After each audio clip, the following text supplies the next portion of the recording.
Day 3 of the 2021 US Open was relatively straightforward, that was until the storm hit during the night session. First, let's discuss the most hyped match on Ash, Coco Gauff and Sloane Stephens. Both women were dominant on serve early on, getting routine love and 15 holds. Coco had a slight opening at 4-3, pushing it to deuce, but Sloane was too strong and held. Stephens then got some chances to break the following game and did just that before serving out the set for a 6-4 opener. After some routine holds, Coco had a bigger opening to break, going up 30-love on Stephens' service games before having her lone breakpoint chance of the entire match. Sloane erased it with a solid wide serve, and honestly that was the big turning point of the match. The following game, Sloane broke at love, then held the following game. At 4-2, Coco needed to hold if she was going to pull off yet another one of her great comebacks, but Stephens was having none of that. She broke Coco again before serving out the match at love to seal the 6-4, 6-2 win in 67 minutes. The two had a nice exchange at the net, which was great to see because they are pretty good friends. Coco actually invited Sloane to her 10th birthday party and Stephens showed up, so for them to play each other on the biggest stage in tennis 7 years later is truly full circle. Gauff was the big odds maker's favorite here, and I myself predicted her to win, especially if the match went deep. I say this because Coco has played far more matches this season than Sloane and has recently been more experienced playing on the bigger stages. However, Sloane showed her experience of being a major champion, plus she's had some good wins early on in the majors this year, beating Pliskova in Roland Garros second round, then Kvitova at Wimbledon in the first. The big shock for Sloane today was her forehand. It was on fire, hitting at 80 miles per hour on average. The thing is, she wasn't even hitting it close to the lines, but still was greatly effective. Stephens has a very complete game too, and she can absorb pace tremendously well, which was another big factor in this match. Gauff kind of panicked at times and overhit because Sloane got a lot of balls back in play. Coco a lot of times tried to hit through Sloane, which is extremely difficult to do, and that's why she had so many errors last night. I would have used more angles to open up the court better if I were her. Also, Gauff's forehand continued to be her kryptonite, making the majority of her errors off that wing. Her team really needs to fix that shot because until it becomes more of a reliable asset, she'll continue to lose earlier than desired. Still, Gauff has nothing to hang her head about as this is the 6th time that she's lost to a major champion and Slam main draw appearances. Her other Slam loss from this year was to Svitolina at the Australian, who's the top 5 player and frequent major contender. Anyways, focusing on Sloane, I'm proud of how she's been able to turn her season around, but I hope that she does back up this result in the next round against Kerber or Kalinina.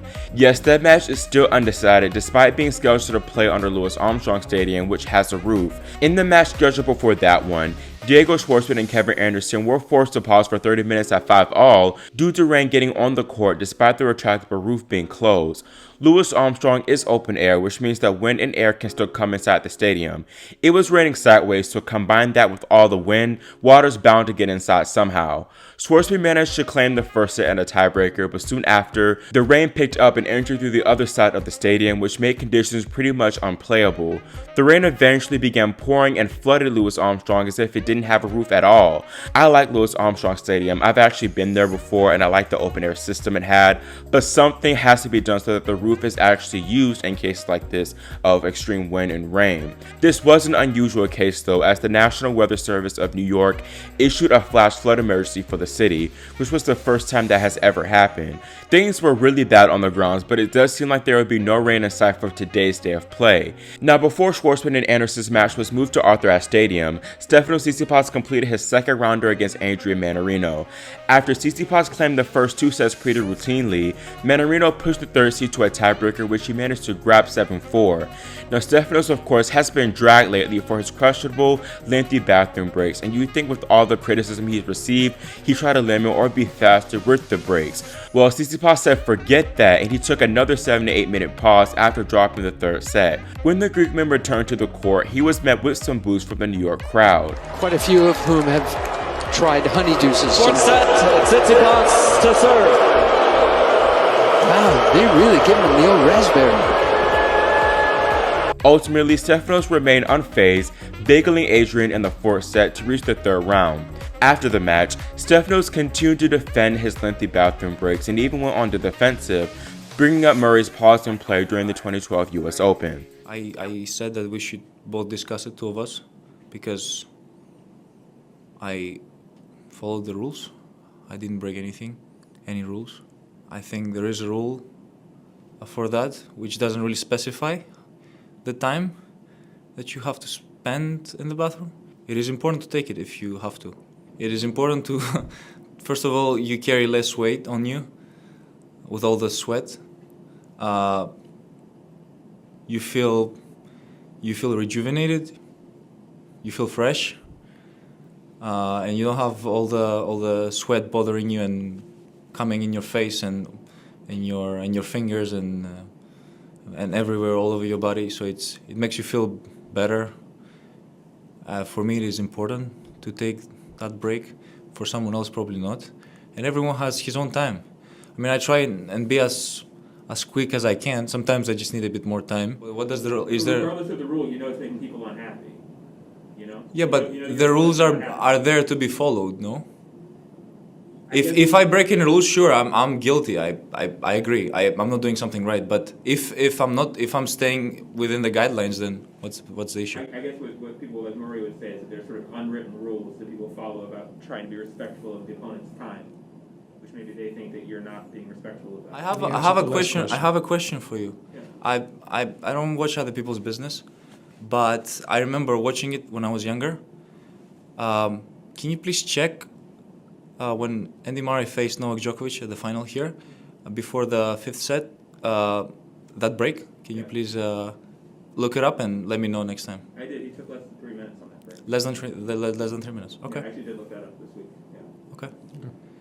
So 3 minutes more make a difference, right? He thought so. I'm just saying. Okay. It's just a question of clearly you're doing something that's upsetting your peers. Okay. Tsitsipas just doesn't care about what the players or peers think, and I don't think that's a good thing. Like I've been saying, it's evident that he isn't well liked on tour, and I don't care what you say, that's just not good. I know Steph said he didn't have a lot of friends as a child, which probably affected him to this day, but to disregard how your peers feel and just say, hey, I'm not breaking the rules, so what's the matter, is, like I keep saying, not good.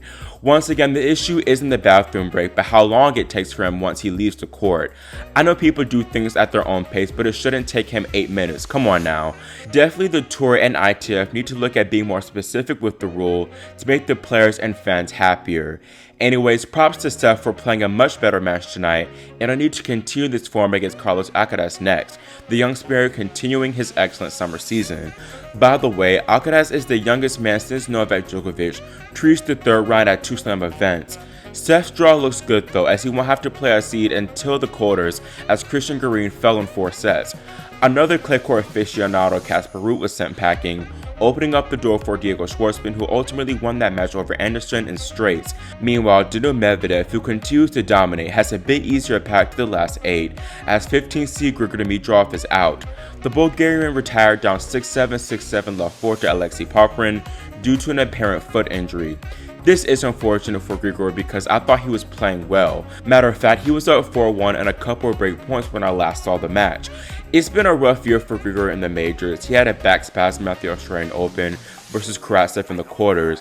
Then in Paris, he retired in the opening round due to a back injury after squandering 3 match points to Marcos Giron. Anyways, the highest seed remaining for Daniil in his section is Dan Evans, who actually beat Giron yesterday in 4. Going to the women's side, Naomi Osaka was supposed to start us off on Ash, but her opponent Olga Danilovic pulled out due to a viral illness.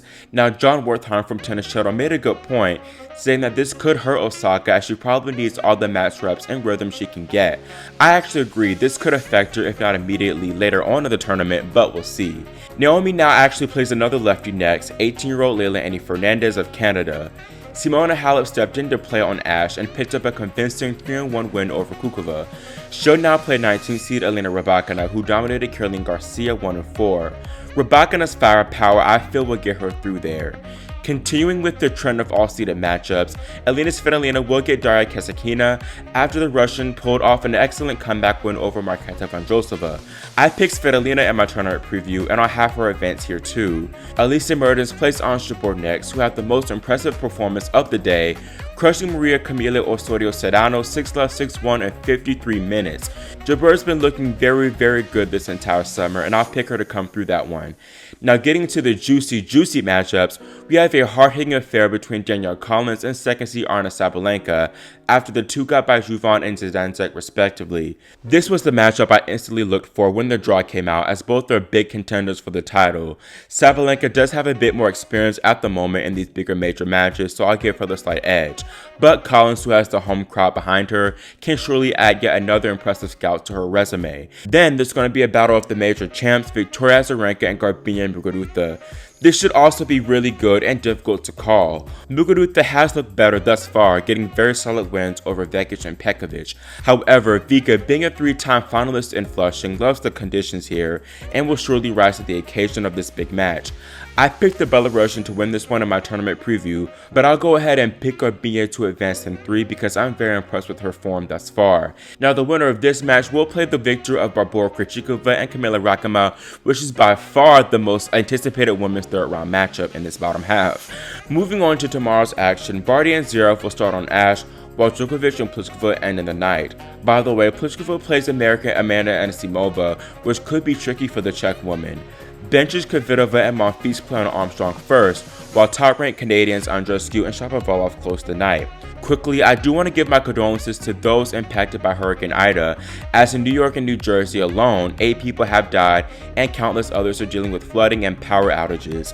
So that's all for this video, and let me know in the comments what you think about Sloane-Coco, Stefanos being booed, and those incredible women's matchups. Then make sure you subscribe and click the notification bell so you're notified whenever I post the Day 4 recap. Thanks for watching, and I'll see you next time here on Grand Slam Tennis News Today.